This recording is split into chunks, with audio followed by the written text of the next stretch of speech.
Assalamualaikum warahmatullahi wabarakatuh. Nama saya Rezi Novera dengan NIM 2010 2011 15 dari kelas Pendidikan Agama Islam 1D. Baiklah, di sini saya akan menjawab pertanyaan dari soal UAS Ulumul Quran. Untuk soal yang pertama, jawabannya, adapun kemujizatan Al-Quran dapat ditinjau dari beberapa segi, di antaranya keindahan bahasa, munasabah, berita gaib, informasi sejarah, ilmu pengetahuan, dan hukum bilangan. Pertama, aspek as-sarfah atau pemalingan. Abu Ishaq Ibrahim An-Nazam, ulama ahli kalam, berpendapat bahwa kemujizatan Al-Quran terjadi dengan as-sarfah atau pemalingan. Menurut An-Nazam, maksud dari as-sarfah adalah Allah memalingkan perhatian orang-orang Arab dari memandangi Al-Quran. Padahal sebenarnya menurut mereka mampu untuk menandinginya. Disinilah letak kemujizatan Al-Quran menurut An-Nazam. Senada dengan hal itu, Al-Murtada dari aliran Syiah berpendapat bahwa Allah telah mencabut dari mereka ilmu-ilmu yang diperlukan untuk menghadapi Al-Quran agar mereka tidak mampu membuat yang seperti Al-Quran. Kedua, aspek balaghah atau keindahan bahasa. Qadi Abu Bakar Muhammad Ibnu Thayyib Al-Baqalani dalam kitabnya Ijazul Quran dan Al-Taqrib wal Irsad berpandangan bahwa bahasa Arab yang digunakan dalam Al-Quran dipandang sebagai bahasa yang istimewa, baik dari segi gaya bahasanya, susunan kata-katanya, maupun ketelitian redaksi yang digunakannya. Keindahan bahasa Al-Quran jauh melebihi keindahan bahasa yang disusun oleh para sastrawan Arab. Ketiga, aspek kandungan isinya. Perihal aspek kandungan isi Al-Quran, secara garis besar dapat dibagi menjadi dua bagian, yaitu berita tentang hal-hal yang gaib dan isyarat-isyarat ilmiah. Perihal berita gaib, isi kandungan Al-Quran banyak menginformasikan tentang berita gaib yang terjadi sebelumnya, yaitu berita tentang orang-orang yang terdahulu. Juga berita gaib yang akan terjadi atau sesudah turunnya wahyu, seperti kemenangan yang akan diperoleh tentara Romawi dalam menghadapi bangsa Persia dalam Quran Surah Ar-Rum ayat 1-6. Kemurnian Al-Quran yang akan tetap terpelihara dalam Quran Surah Al-Hijr ayat 9, serta berbagai masalah gaib lainnya yang ditunjukkan oleh Al-Quran, baik secara eksplisit maupun implisit. Selain itu, berita gaib yang sedang terjadi di tempat lain, seperti maksud jahat orang-orang munafik dengan membangun masjid Dirar dalam Quran Surah At-Taubah ayat 107. Adapun perihal isyarat ilmiah, isi kandungan Al-Quran banyak menginformasikan tentang permasalahan ilmiah yang mungkin hanya diketahui oleh para ilmuwan. Ayat-ayat Al-Quran yang sudah dibuktikan kebenarannya melalui penemuan di bidang ilmu pengetahuan alam, hukum Torricelli yang ditemukan pada abad Masehi misalnya, menyatakan bahwa semakin tinggi suatu tempat, maka semakin rendah tekanan udara yang ada di tempat itu. Sebagaimana dalam Quran Surah Al-An'am ayat 125. Selain itu, hukum siang dan malam yang tidak selalu sama lama waktunya.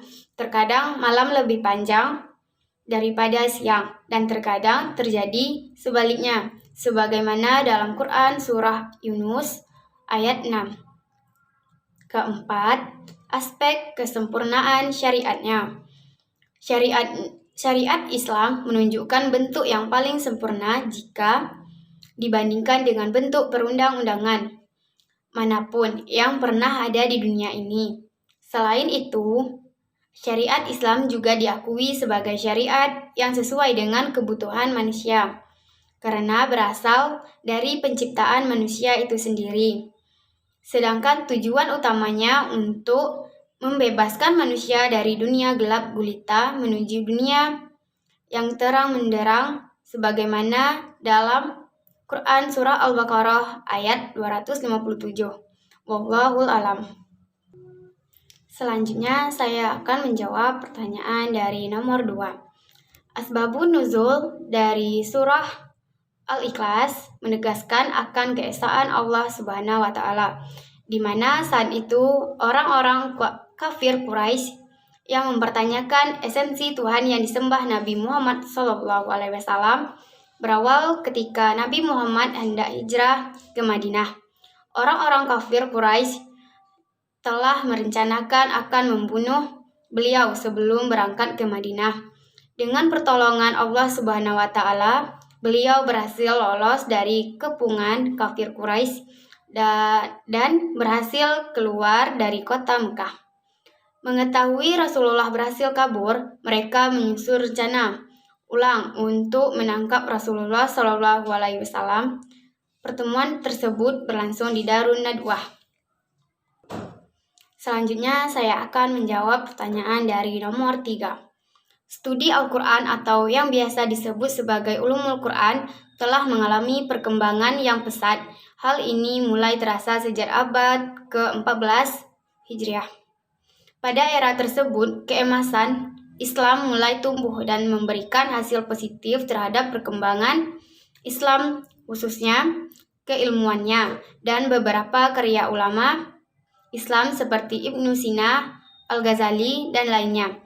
Dalam dunia ilmu Al-Quran sendiri, beberapa perkembangan khususnya teori dan metode tafsir menjadi pusat perhatian hingga saat ini, seperti teori hermeneutika Abdullah Said, teori Nadaria Al-Hudud Muhammad Sahrur, dan teori serta metode yang lainnya dapat mengkontekstualisasikan Al-Quran.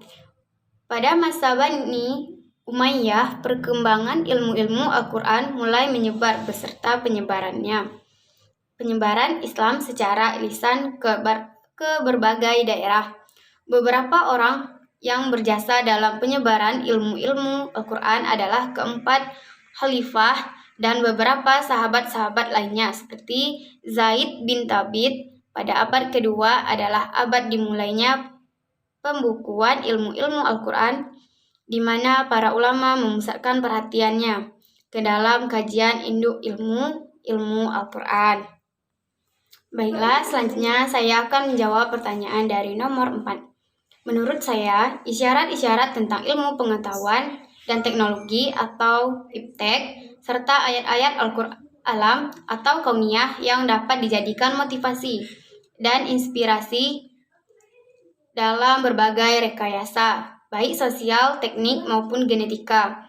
Al-Quran tidak hanya mengandung pokok-pokok ajaran agama yang meliputi akidah, syariah, dan akhlak, yang mengatur hubungan manusia dengan Tuhan, hubungan manusia dengan Tuhan, dan hubungan dengan sesama manusia dan lingkungannya. Tetapi juga isyarat-isyarat tentang iptek, katanya dalam peringatan Nuzulul Quran di Jakarta, Jumat, tanggal 3 bulan 7 2015, Menak menyebutkan Al-Quran merupakan kitab suci yang hanya untuk bangsa yang hidup pada awal abad ke-7 Masehi, tetapi juga untuk masyarakat modern, bahkan untuk masyarakat dunia yang akan datang yang berkebudayaan dan peradaban maju. Hal itu karena Al-Quran tidak hanya mengandung pokok-pokok ajaran agama, kata Menak. Menurut dia, Al-Quran membawa misi perubahan yang memungkinkan masyarakat mewujudkan peradaban baru berkat kemampuannya mengembangkan iptek dan pengamalan hukum-hukum ilahi, baik yang bermaktub dalam kitab suci maupun yang berbentang di alam raya. Demikianlah penjelasan saya mengenai jawaban dari soal UAS. Wassalamualaikum warahmatullahi wabarakatuh.